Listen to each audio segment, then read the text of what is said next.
Hola, bienvenidos a Museo Sumaya Fundación Carlos Slim. Mi nombre es Ana Paula y me encantaría platicarles en esta ocasión sobre una de las 72 mujeres que resguarda el acervo del museo. Se trata de una mujer bastante interesante en cuanto al proceso de vida que tuvo y además en todo su proceso creativo. Ella nació a finales del siglo XIX, en 1898, pero en realidad todo su crecimiento y toda su formación fue durante el siglo XX. Recordemos que el siglo XX fue un siglo lleno de cambios, no solo industriales, socioeconómicos, sino también en cuanto a técnicas y estilos artísticos.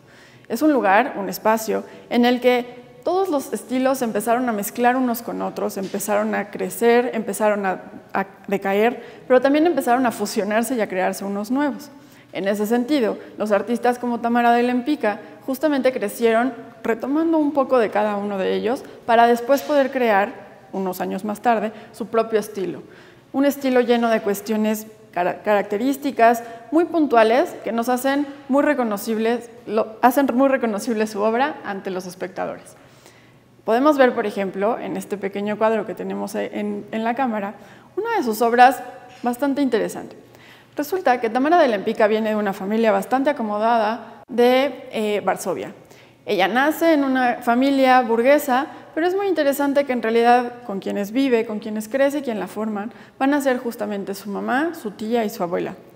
Ellas, gracias a su posición económica, le pudieron proveer la posibilidad de tener viajes, una educación en cuanto a lenguajes, en cuanto al arte, pero también de buenos modales. A fin de cuentas, era un asunto importante en la sociedad de aquel momento. Pero Tamara de Lempicka siempre tuvo un particular interés por los retratos, por la pintura. De hecho, en 1910 creó su primer retrato en donde su hermana fue su modelo. Ella fue muy joven, bastante aventurera, y se casó bastante joven con un abogado ruso que estuvo involucrado en diferentes cuestiones en la Revolución Rusa por la que fue detenido. Ella, a partir de diferentes negociaciones y mucha lucha, logró conseguir que lo liberaran y entonces pudieron huir como familia hacia París. En ese momento su vida cambió por completo. Todos los lujos, toda la posición acomodada de la que había gozado durante tantos años, se fue por completo.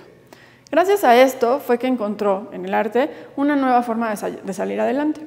Empieza poco a poco a conocer artistas, a involucrarse en el medio. A fin de cuentas venía de una familia que tenía algunos contactos y la permiten conectarla justamente con artistas, con políticos, con diferentes personalidades de la época que le van a permitir, a fin de cuentas, toda su formación artística.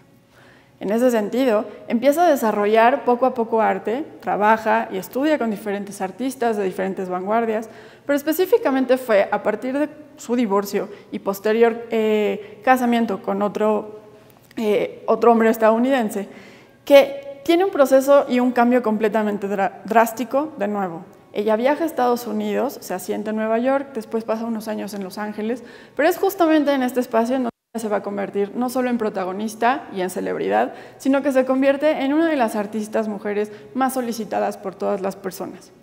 Empieza a crear bodegones, retratos, escenas íntimas, pero con una particular característica. La figura humana es su protagonista, pero especialmente los rostros llenos de seducción, de formas sensuales, y podemos ver justo en este mismo retrato que tenemos aquí en la cámara, los labios. Se convierten en un ejemplo muy particular de sus obras. Son labios carnosos, bastante pronunciados, sin importar al personaje que tengamos en el lienzo. En este óleo podemos encontrar el retrato de Belín Perrot. Ella va a ser la hija de una de sus amantes. No es un secreto que Tamara de Lempicka era una persona que tenía una orientación sexual bastante liberal en ese sentido.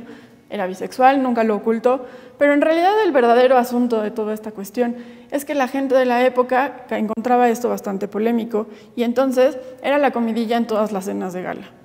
Entre ser comidilla y algunos excesos en su vida, ella empezó a caer en depresiones que incluso la llegaron a llevar a procesos psicológicos y psiquiátricos.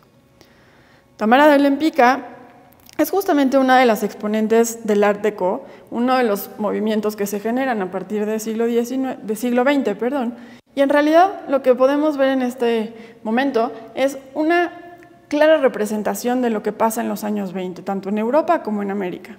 Recordemos que para el año en el que pinta esta obra, en 1938, ella ya se encuentra en América viviendo, pero no quita que tiene diferentes conocidos en todo el mundo que justamente le van a permitir siempre tener a la mano los conocimientos de lo que está pasando en todas partes.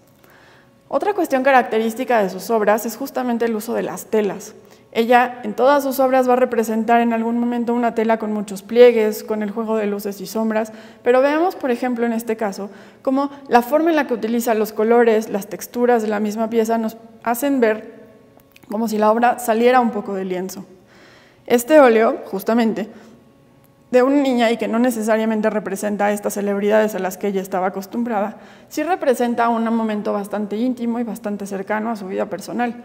No todos los artistas, aunque utilicen o representen los rostros o escenas cotidianas con sus familias, nos están hablando de ellos en persona.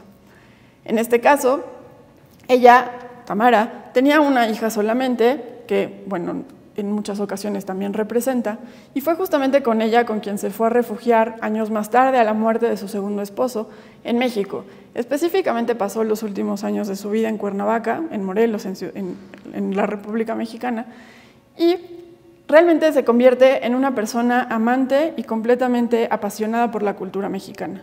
Aunque pasó no tantos años en este espacio, hizo de México uno de sus lugares predilectos. Aquí fue donde desarrolla gran parte de su obra también.